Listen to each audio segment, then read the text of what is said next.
Halo murid ibu yang terpelajar, Assalamualaikum. Video kali ini ibu akan melanjutkan materi tentang Bigger is not always better. Lebih besar tidak selalu lebih baik, yang merupakan materi chapter 9 pada buku Bahasa Inggris When English Rings the Bell untuk siswa kelas 8 SMP. Kali ini hanya pada halaman 126 ya yang akan kita bahas. So, without any further ado, let's get started. Alright, my students, silakan buka buku halaman 126 ya. Reflecting. Apa sih arti dari reflecting di sini? Kita melihat atau mengulang kembali apa yang sudah kita pelajari terkait dengan materi-materi sebelumnya. Nah, murid ibu bisa simak di video pembelajaran ibu dan linknya sudah ada di description box. Alright, kita baca.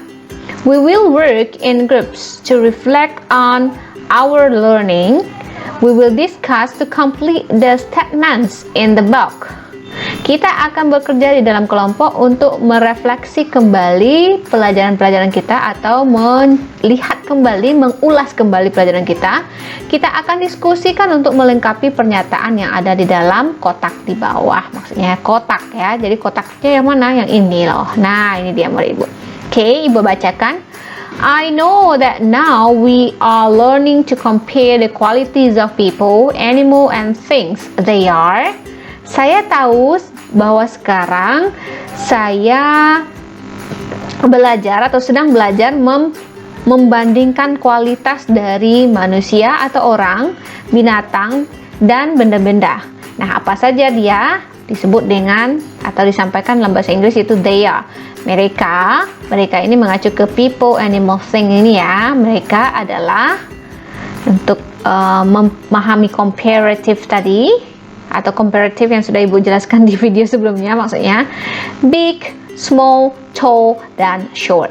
Nah, ini adalah kata sifat yang digunakan nanti untuk mengcompare kualitas dari orang, binatang, dan benda. Big menjadi bigger, small menjadi smaller, tall menjadi taller, short menjadi shorter untuk comparative. Nah, apa saja lagi kata sifat yang sudah kita pelajari kita bisa lihat di di sini buat ibu. Kita bisa lihat di percakapan ini seperti apa saja itu bigger, big, kata sifatnya big menjadi bigger, small, smaller, ya.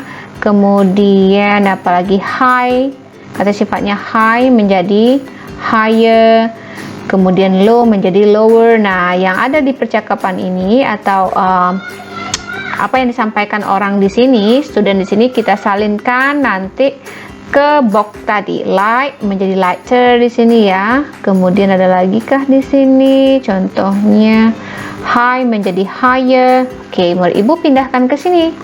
Haha, ya, pindahkan ke sini. Berarti nah, itu dia. Big, small, tall, short, strong, weak, tall, fat, thin, heavy, light, high, low, young, old, long, fast, and slow. Alright, ini ibu dapatkan dari percakapan sebelumnya yang di sini loh. Nah, murid ibu bisa cari ya. Percakapan atau apa ya? Bukan percakapan. Kalau percakapan antara dua orang, tapi ini pernyataan-pernyataan dari teman-teman ini yang sudah sampaikan di halaman sebelumnya. Baik, soal kedua. I also know how to compare people, animals, and things. That is, saya juga tahu bagaimana membandingkan orang, binatang, dan hal-hal lainnya atau benda lainnya. Dia ini to say lebih. In bahasa Indonesia we add titik-titik to the adjective atau kata sifat. Nah, untuk mengatakan lebih di dalam bahasa Indonesia, apa yang kita sampaikan di dalam bahasa Inggris atau apa yang kita tambahkan? Nah, sesuai dengan contoh tadi yang kita tambahkan adalah, oke, ibu tulis di sini berakhiran er. Nah, untuk menunjukkan bahwa dia itu comparative. Sebagai contoh, big menjadi bigger. Nah, tapi kalau dia superlatif apa?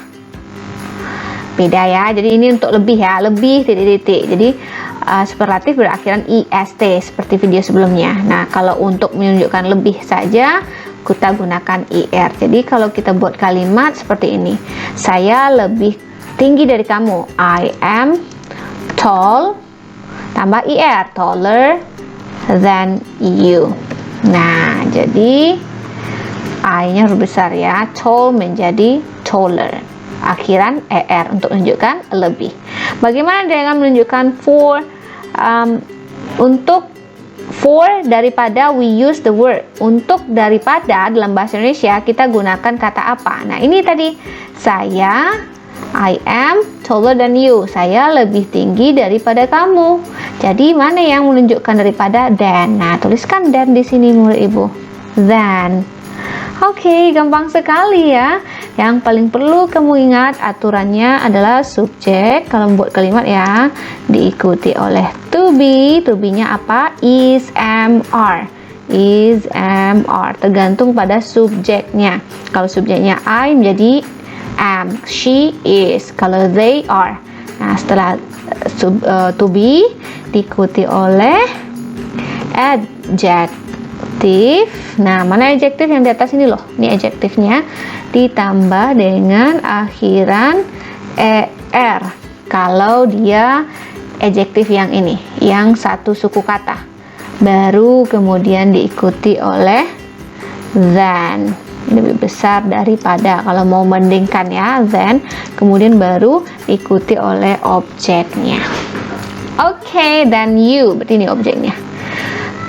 So, gimana murid ibu? Gampang sekali ya untuk reflecting ini yang kita pelajari untuk berakhiran er ya. Kalau est itu untuk superlatif. Nanti ibu jelaskan di video berikutnya. Sampai jumpa and see you, bye-bye.